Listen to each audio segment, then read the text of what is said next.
Welcome to the road to 1 million US dollars, and let's get right into the Bitcoin chart for today, starting on this 1 day time frame. And before I get started with this technical analysis, I want to be very clear that nothing I say in this video is my personal opinion. I am only sharing the objective technical analysis and nothing more. So once again, let's start off with this 1 day time frame, because obviously we are still in a technical downtrend right now at the bottom of this critical level of support, sitting from 96 all the way down to 95k. So if we start closing candles below this 95k level, the next area of support below is already sitting from 92 all the way down to 90,000. In terms of resistance to the upside, that is sitting from 98k all the way up to 100k. Besides that, we are still bearish biased so long as we are not closing any candles above 115.5k in the Bitcoin price. And I know that at this point, while we are trading at 94k,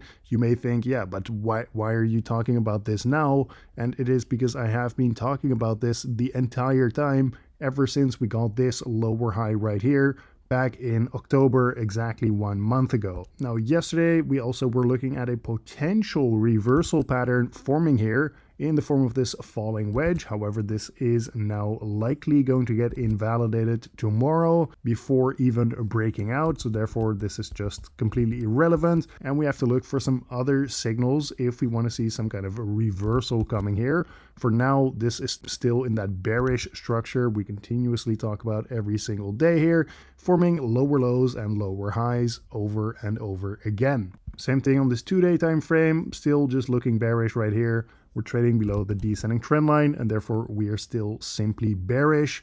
Besides that, we also have this bearish divergence playing out on the 3 day time frame, typically pointing towards us getting a break from all of this bullish price action we saw some time ago now. And usually this plays out either in the form of some choppy sideways price action or potentially some bearish momentum. So far, we are seeing that bearish momentum indeed, already looking at about a 25% drop from the all-time high now. And for the sake of keeping this analysis completely unbiased and showing you guys all the signals that are happening in the charts right now, there is a potential reversal signal showing up here in the form of a, once again, potential bullish divergence forming here on the 12-hour time frame. Now keep in mind that I am pointing this out in advance, so obviously this is right now not looking like it has fully bottomed out yet. And for example, if we continue dropping down below here, maybe to like 92k or something like this, then you need to actually reassess here if you can actually draw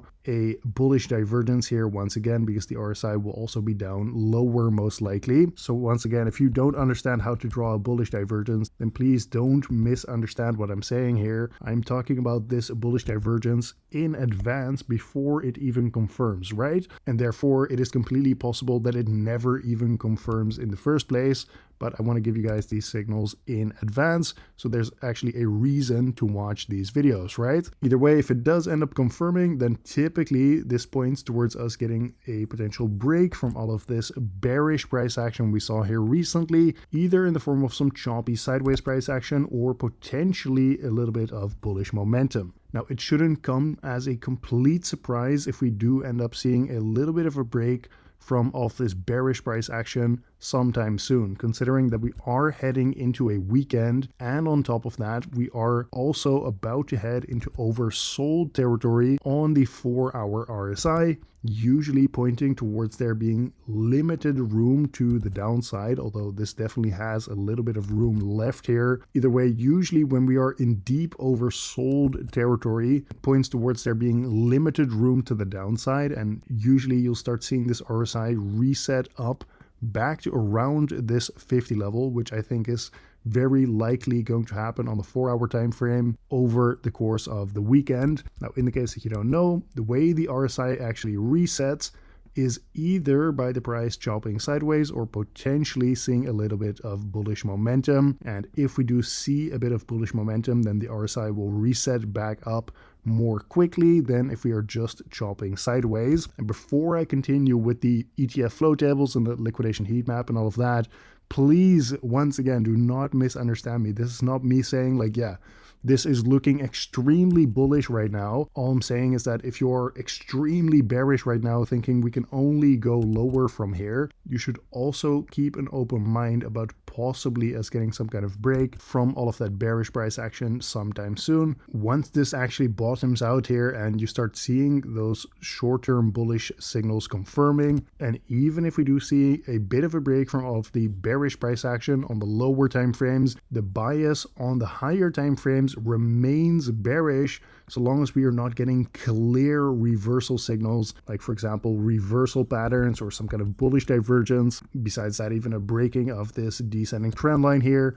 We need to start seeing confirmation signals like that before we can possibly start talking about high time frame moves to the upside. Now, moving on to the Bitcoin ETF flow tables, because yesterday we saw a massive outflow of close to $900 million from the Bitcoin ETFs in a single day of trading, and it looks like we are getting a bit of a continuation of this bearish trend of outflows here from these Bitcoin ETFs. But moving on to the 1 year Bitcoin liquidation heat map, I did want to point out something interesting, because we are now getting quite close to actually taking out this massive amount of liquidity sitting at around 93K in the Bitcoin price.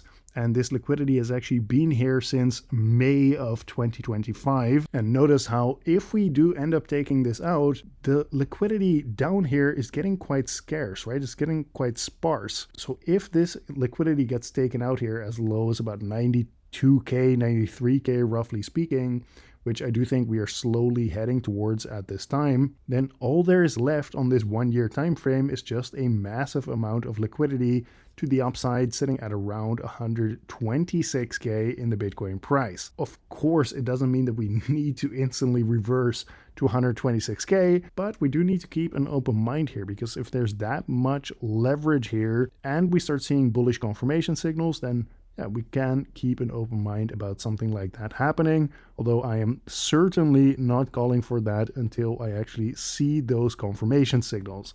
So make sure to subscribe to the channel with notifications on so you do not miss any of these important update videos. But either way, if you do end up subscribing or not, thank you for watching once again, and I will see you tomorrow in the next one.